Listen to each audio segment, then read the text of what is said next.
일리아드, 신들도 막지 못한 인간의 분노. 한 여자 때문에 10만 명이 죽었습니다. 그리고 그 전쟁을 끝낸 건 칼도 신도 아니었습니다. 단 한 남자의 분노였습니다. 오늘 이야기는 지금으로부터 약 3000년 전 인류 역사상 가장 위대한 서사시 중 하나, 호메로스의 일리아드입니다. 모든 건 결혼식 하나에서 시작됩니다. 올림포스의 신들이 한자리에 모인 성대한 축제.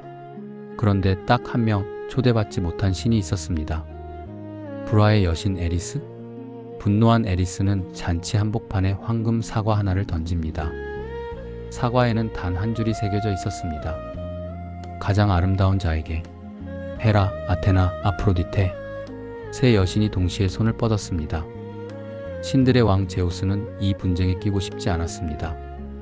판단을 인간에게 떠넘깁니다. 트로이의 왕자 파리스에게.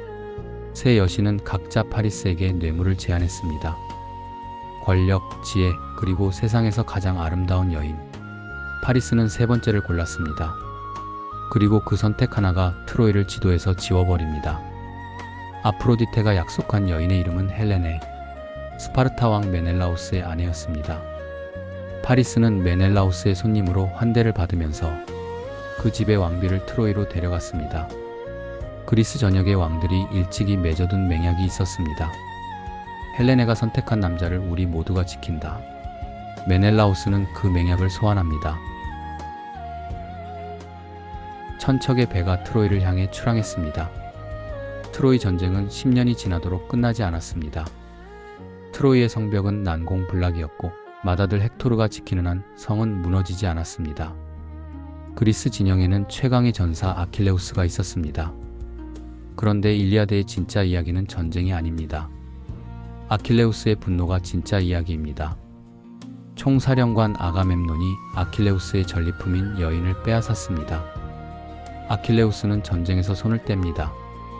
그러자 신의 전염병이 그리스군을 휩쓸고 아가멤논은 굴복하면서도 안갚음으로 아킬레우스의 몫을 또 하나 가져갑니다. 이 순간 불씨가 당겨집니다. 아킬레우스는 싸움을 완전히 거부합니다. 아킬레우스 없는 그리스군은 속절없이 밀렸습니다. 헥토르가 이끄는 트로이군이 배에 불을 지르기 직전까지 몰립니다. 이때 아킬레우스의 가장 친한 친구 파트로클로스가 간청합니다. 싸우지 않아도 좋으니 갑옷만 빌려달라고. 아킬레우스의 모습으로 나타나면 그리스군이 다시 일어설 거라고. 아킬레우스는 허락합니다. 파트로클로스가 그 갑옷을 입고 전장에 나타나자 판세가 뒤집혔습니다. 그런데 전세가 기울자 아폴론 신이 직접 개입해 파트로클로스를 등 뒤에서 가격합니다. 비틀거리는 그를 헥토르가 마무리했습니다. 이 소식이 아킬레우스에게 전해졌을 때 그의 절규는 하늘까지 들렸다고 합니다.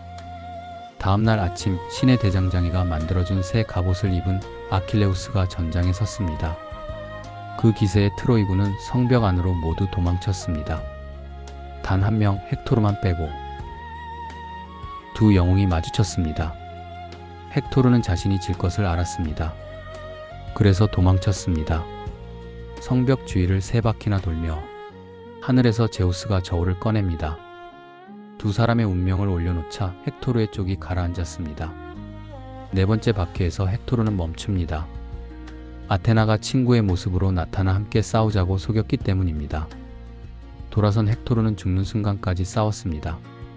하지만 아킬레우스는 그 갑옷의 틈을 정확히 알고 있었습니다.